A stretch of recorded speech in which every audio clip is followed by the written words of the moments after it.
It's important to sort of back up and say that I believe that these planets that we have here, these planets are all that are left from a cataclysmic era of destruction and chaos that formed the pristinely quiet solar system that we call home.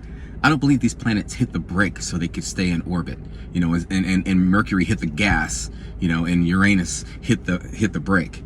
I believe when all the collisions were done, these were the lucky few that were in the right zone, traveling the right speed and velocity for their distance. You've always seen this equation right here. Whenever you look up gravity, you can't get away from it. Well, let me tell you what, this is the equation for gravity, because it is the speed per distance. It is a combination of the right velocity at the right distance. That is why all of the satellites that we put in orbit that are not something that nature did, they follow this same paradigm. As their distance increases, their velocity decreases, because it must keep them in orbit. They go too fast, they're gone. Okay, so to put it another way, if someone could magically transport Uranus to the position of Earth, right? You know, Uranus is way out here, all right? So here's our sun. Where's our sun? All right? Earth is here. Uranus is here. If you could take Uranus at its current velocity and magically transport it to the position of Earth, it would go right into the sun. It's not moving fast enough. It's getting full packet transmission, full density of signal. It's not being thinned out like those photons. And so its self-motion will fully activate and it will go crashing right into the sun. If you take Earth and put it out at the distance of Neptune, where Neptune is in orbit, Earth will fly right out into the Oort cloud. These planets are in the zones based on their distance and their velocity had to be just right. Each one is in its own little Goldilocks zone that allows it to stay in orbit. This is extremely important because if it is signal, and everything we know, really, I can't get into it all here, I wish I had more time, shows us clearly that matter has its own self-motion, right? That's why, you know, you can, you've seen this graphic right here, right? Objects are lightest in gas form, next in liquid form, and heaviest in solid form. Well, look at this. Here you have an anvil of iron, solid iron that can't push past liquid, right? These atoms are fighting because it's a competitive thing. All matter is competitively seeking the core of the planet. And so in this case, Mercury has more particles per volume. It's particles per a given volume.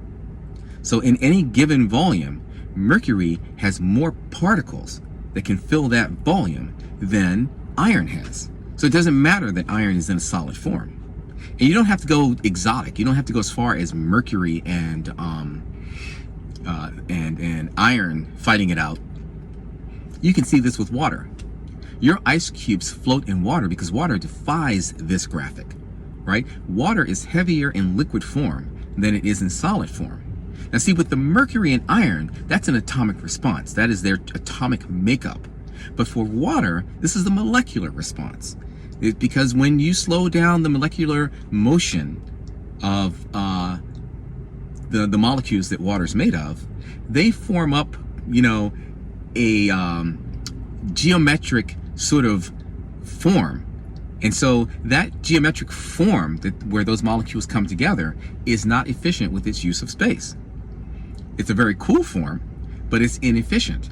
And so the way water comes together in frozen form and solid form isn't as efficient as it is when it's in liquid form. Because no matter what happens, this gets complicated, but it's really not that complicated. Here's a glass box, right? Think about this as a given volume. Whatever the material, right? It's a matter of how many particles, not atoms. Atoms are made of particles. How many particles can fit into a given volume. Whichever element or molecular structure, whatever one has the most number of particles within a given volume, that one wins. and it can push its way past whatever else is blocking it from the core. Gold and lead. Lead is a heavier atom than gold, yet gold is heavier than lead. It's not a tongue twister, okay? Because there's a bond length that determines how closely these atoms can pack together, and gold has a shorter bond length than lead. Short enough that lead atoms may be heavier, but gold gets to cluster. And so in a given volume, gold is going to be heavier than lead. And it's way heavier than lead. It's surprising. If I had gold, right? If I had a gold bar here and a lead bar of the same sort of size, and I could show you, but I don't. And so there we have it. So what if I'm right, you're saying? What if, a signal of unknown nature emanating from an M1 is triggering self-motion in M2, causing it to move toward M1 in intervals of distance per intervals of time?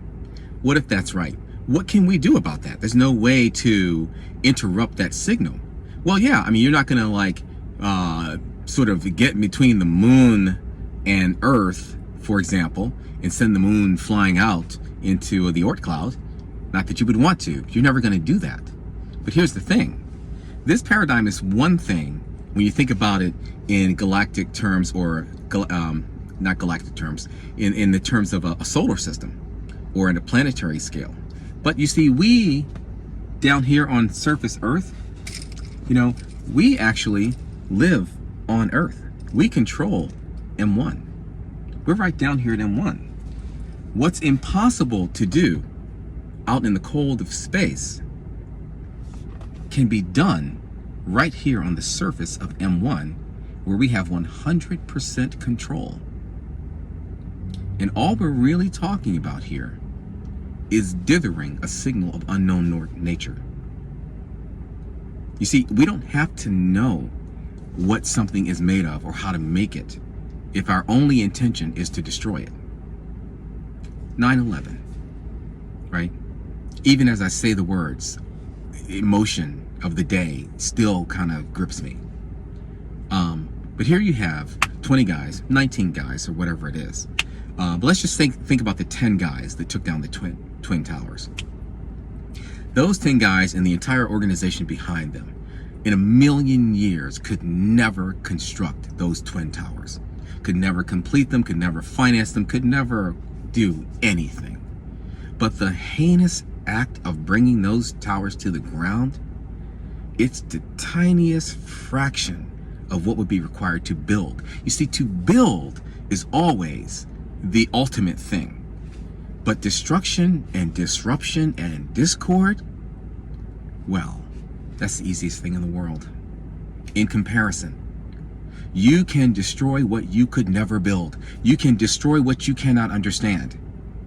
You see, we don't have the monumental task of creating the signal that weaves through this universe that creates this miraculous gravity.